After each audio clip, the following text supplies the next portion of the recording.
بسم اللہ الرحمن الرحیم، الصلاۃ والسلام علیکہ یا سیدی یا رسول اللہ۔ تمام دیکھنے والوں کی خدمت میں میرا بہت مؤدبانہ سلام۔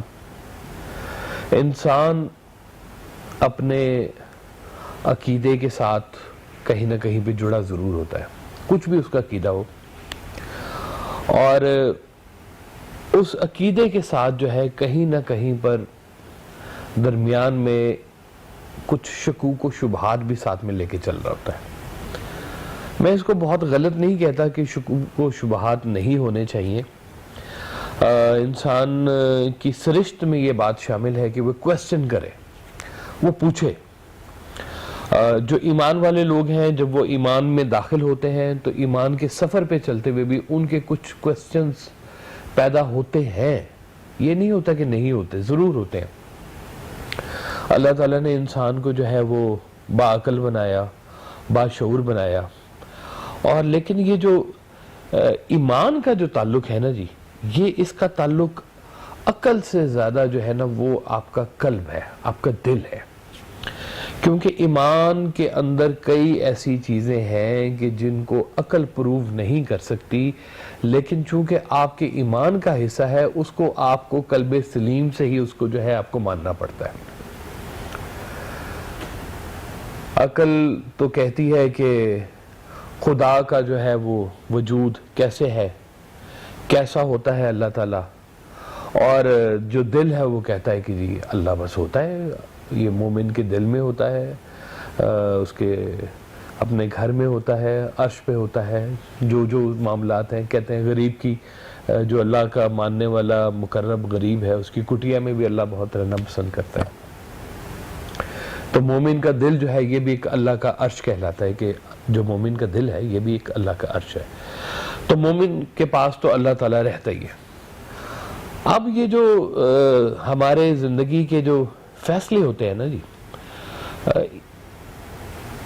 اعتماد عقیدہ جہاں پر زندگی میں کم ہو رہا ہوتا ہے نا، وہاں پہ شکوک پیدا ہوتے ہیں، شبہات پیدا ہوتے ہیں، وسوسے پیدا ہوتے ہیں، اندیشے پیدا ہوتے ہیں، اور یہ ساری چیزیں جو ہیں انسان کو کچھ نہ کچھ لرن کرنے پہ سکھاتی ہیں، اس کو کچھ نہ کچھ سکھا رہی ہوتی ہے۔ لیکن وہ لوگ بہت طاقتور لوگ ہوتے ہیں جو ان چیزوں کو پھر آہستہ آہستہ اپنے ایمان کی طاقت سے، اپنی روح کی طاقت سے جو ہے ان کے اوپر جو ہے وہ حاوی ہوتے ہیں۔ اگر کہیں کہ اللہ کا وجود کہاں ہے، کیسے ہے، تو اس کا کوئی جواب نہیں آپ کو دے سکتا، لیکن جو مومن ہے وہ کہتا ہے کہ جی میں ہوں، موجود ہوں میں، اور میرا ایمان ہے کہ اللہ تعالیٰ موجود ہے، تو پھر وہ کہتا ہے کہ یہ میرا ایمان ہے، اور اب اس کے آگے کوئی دلیل نہیں ہے۔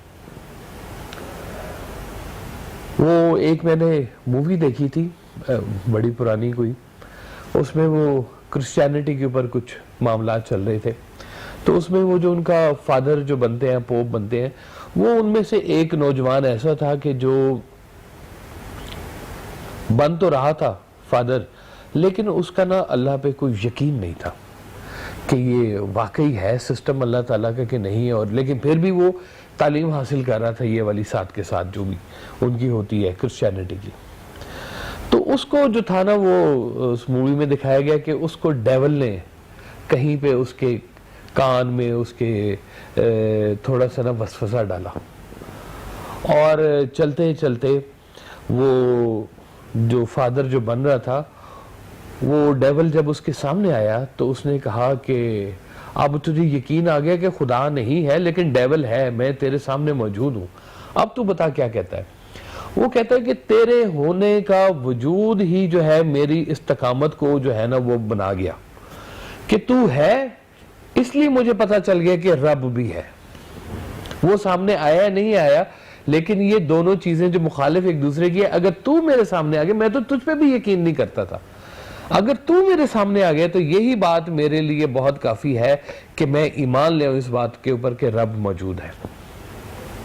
اب یہ جو وسوسہ، یہ دوسرا جو یہ آسپیکٹ جس کو آپ کہتے ہیں کہ بلیف کے علاوہ والی جو چیز ہوتی ہے، سم ٹائم یہ بھی آپ کے ایمان کو بڑھا رہی ہوتی ہے کہیں نہ کہیں پہ۔ کہنے کو تو یہ بہت اس کی نیگیٹیوٹی ہے وسوسے کی، کہ یہ شیطان کا کام ہوتا ہے. کہتے ہیں انسان وسوسہ پیدا کرتا ہے, جنات وسوسہ پیدا کرتے ہیں, ابلیس وسوسہ پیدا کرتا ہے. یہ کان میں آ کے تھوڑی سی کوئی وسپرنگ کرتے ہیں آپ کے, اور وسپرنگ کیا کرتے ہیں کہ یہ آپ کے ایمان کو تھوڑا سا گھن لگا دیتے ہیں. وسوسہ کہتے ہی اس کو ہے کہ ایمان کو اپنے شک کی نگاہ سے دیکھنا. وہ کہتا ہے کہ جی یہ اللہ تعالیٰ کہتا ہے کہ یتیم کو کھانا کھلاؤ, تو شیطان کہتا ہے کہ یہ اللہ تعالیٰ نے یتیم بنایا ہی کیوں. اور دوسری طرف جو ایمان والے جو لوگ ہیں وہ کہتے ہیں اللہ نے یتیم بنائے اس لیے کہ ہم اس کی مدد کریں. اب یہ ایمان کا درجہ ہے. اگلا سوال پیچھے کہیں شکوک اور شبہات نے پیدا کیا کہ یہ غریبی کیوں ہوتی ہے. انہوں نے کہا غریبی اس لیے ہوتی ہے کہ امیر ان کی مدد کرے.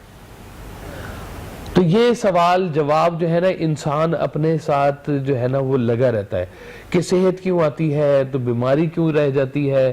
انسان جو ہے زندگی کے اس سفر کے اندر چلتا جا رہا ہے, کہتا جائے میں اللہ کی بڑی مہربانی ہو گئی, صحت مل گئی مجھے اور بڑا شکر ہو گیا, تو کیا دوبارہ بیماری نہیں آنی کبھی؟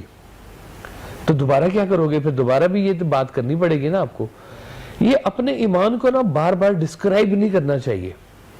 آپ کا ایمان جو ہے یہ آپ کا حصہ ہے, آپ کی ذات کا حصہ ہے. یہ یقین جو ہے آپ کی ذات کا حصہ ہے. اس یقین کو جو ہے نا وہ کبھی چھوڑنا نہیں چاہیے کسی بھی حال میں. یوں سمجھ لیں کہ عقل اور عشق کی کہیں لڑائی ہو رہی ہے. یہ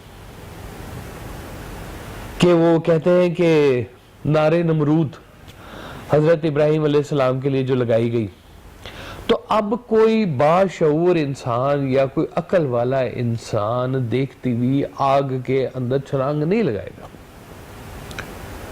وہ کہے گا ہاتھ ٹچ کے پہلے میں اس کو دیکھوں تو صحیح کہ واقعی یہ آگ ہی ہے, حرارت ہے اس کے اندر کہ نہیں ہے. اور دوسری طرف جو ہے وہ کہا کہ بے خطر کود پڑا آتش نمرود میں عشق, عقل ہے محو تماشائے لبے بام ابھی. کہ یہ جو عشق تھا اس نے اس سارے وسوسے کی, اس سارے بے یقینی کی دھجیاں اڑا دی اور وہ بے خطر جو تھا وہ کود پڑا. حکم کہتے ہیں کہ اگر آپ کسی کے حکم کے تابع بھی ہو جائیں تو آپ کو وسوسہ کبھی تنگ نہیں کرتا زندگی میں, چاہے وہ حکم دینے والا آپ کے پاس موجود ہے یا آپ سے کچھ صدیوں کے فاصلے کے اوپر موجود ہے. لیکن کوئی ایک شخصیت آپ کی زندگی میں ایسی ہونی چاہیے کہ جس کے حکم کے اوپر نفع نقصان کے سوچے بغیر آپ عمل کرنا شروع کر دیں. نفع نقصان تو پھر وہ عقل والی بات آ جاتی ہے نا, وہ اندیشوں کے ساتھ جڑ جاتی ہے بات. وہ کہتے ہیں کہ فقر اور اندیشہ سود و ضیاع, فقر اور اندیشہ سود و ضیاع ایک حسین چہرے کے اوپر جیسے چیچک کے داغ. کہ اگر آپ کے پاس فقر ہے, آپ کے پاس یقین ہے, تو اب نفع نقصان کے اگر آپ کے پاس اندیشے پڑے ہوئے ہیں تو یہ ایسے ہی ہے جیسے آپ کا حسین چہرہ اور اس کے اوپر کوئی چیچک کے داغ جو ہے یہ اس طرح سے سامنے آتے ہیں. یقین ایک خوبصورت منزل کا نام ہے, اور یہ جو وسوسے ہیں یہ اس کے اندر جو ہے نا وہ گھن پھیلاتے ہیں. تو وسوسوں کو, اندیشوں کو جو چیز زندگی میں توڑتی ہے وہ ہے آپ کا یقین, آپ کا عشق. آپ کسی کے حکم کے تابع ہو جائیں, یہ بات آپ کو ہمیشہ توڑتی ہے. محویت آپ کو مل جائے زندگی کے اندر, محویت ہوتی ہے ایک ہی خیال کے اندر گم ہو جانے کا نام محویت ہے. وہ ایک کہانی ہے وہ مولانا روم کی کہ ایک کشتی تھی, کشتی میں ملا بیٹھا ہوا تھا اور ساتھ میں ایک عالم دین بھی بیٹھا ہوا تھا. تو جب وہ جا رہی تھی بیچ دریا میں کہیں پہنچی تو عالم نے پوچھا ملا سے کہ تمہیں نحو آتی ہے؟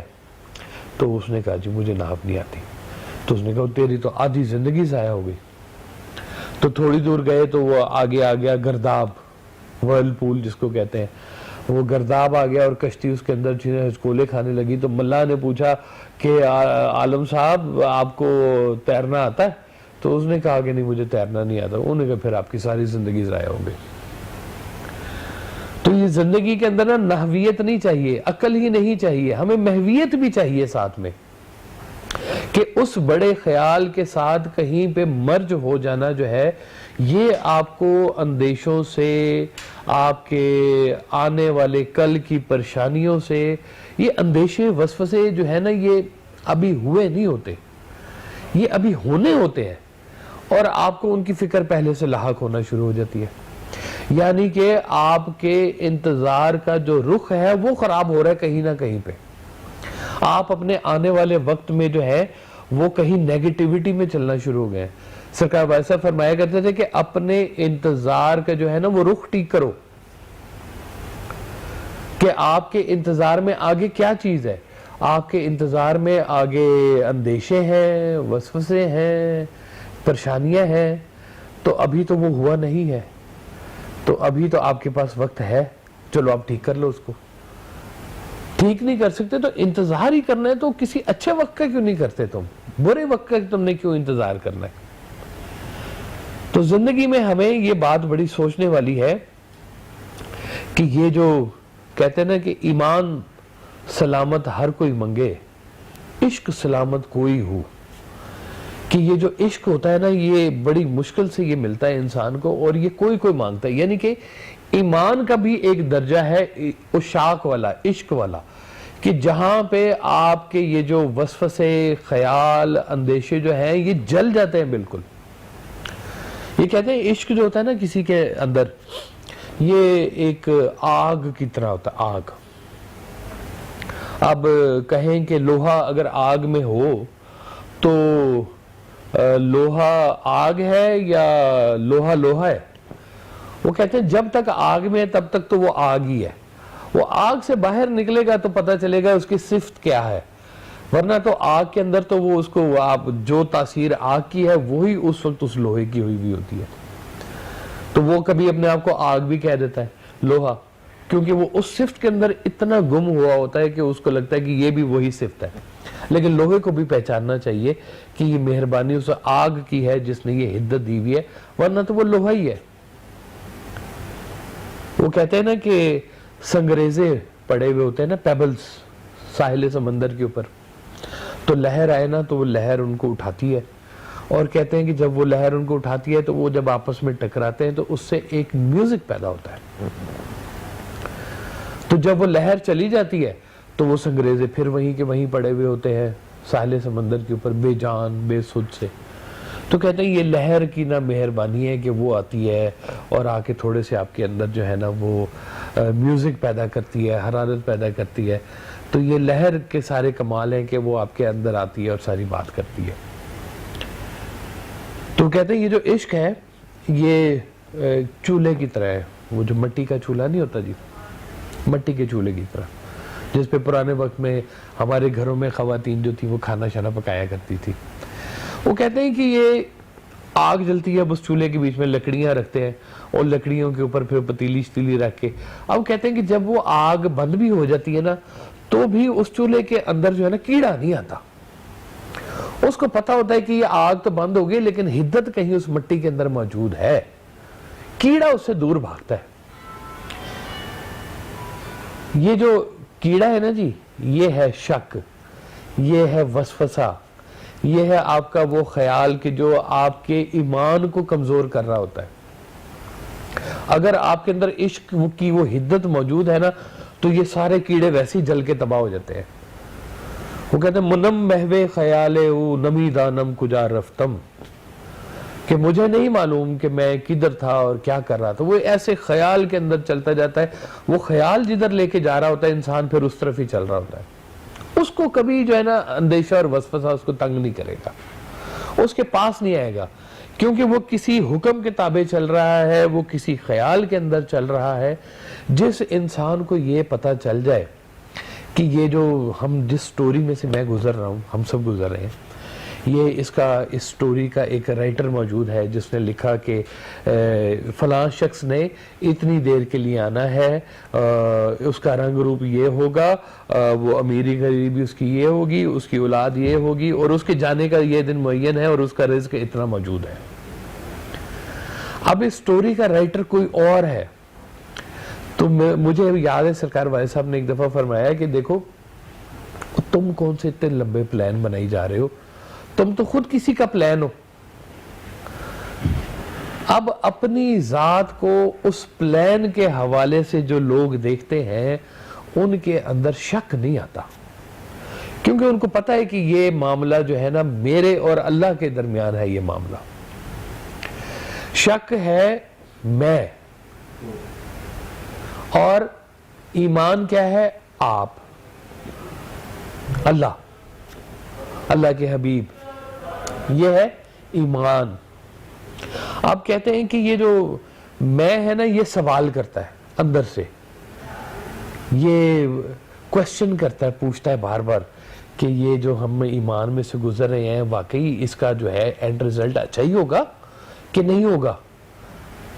تو جیسے جیسے وہ اپنے میں سے نکل کر تو میں داخل ہونا شروع ہو جاتا ہے تو کہتے ہیں کہ یہ من و تو کے درمیان کا فاصلہ اب کم ہوتا جا رہا ہے۔ تو یہ تو ساری بنیادی تصوف کی جو ہے کہ آپ اپنی میں کو ختم کریں، آپ اپنے میں کے جو سوال ہیں ان کو جو ہے اپنے یقین کے ساتھ، اس کے مہربانی کے ساتھ جس کے ساتھ آپ کا تعلق ہے اس کے ساتھ کہیں پہ بنائیں گے تو یہ معاملہ سارا سیدھا ہوگا۔ ورنہ زندگی میں بڑے بڑے معاملات جو ہیں وہ نظر ہو جاتے ہیں آپ کے شکوک و شبہات کے ذریعے۔ وہ کہتے ہیں کہ انسان جو ہے نا فیصلہ کرتا ہے اور اس فیصلے کو پھر ری ڈسکور کرتا ہے اور پھر فیصلہ کرتا ہے۔ آپ زندگی میں فیصلوں کو نکالنا شروع کر کے فیصلہ کر لیں۔ بیٹا ہے، فیصلہ ہو گیا بیٹا ہے، اب وہ غلط کرے گا تو کیا بیٹا نہیں ہے؟ پھر بھی بیٹا ہے۔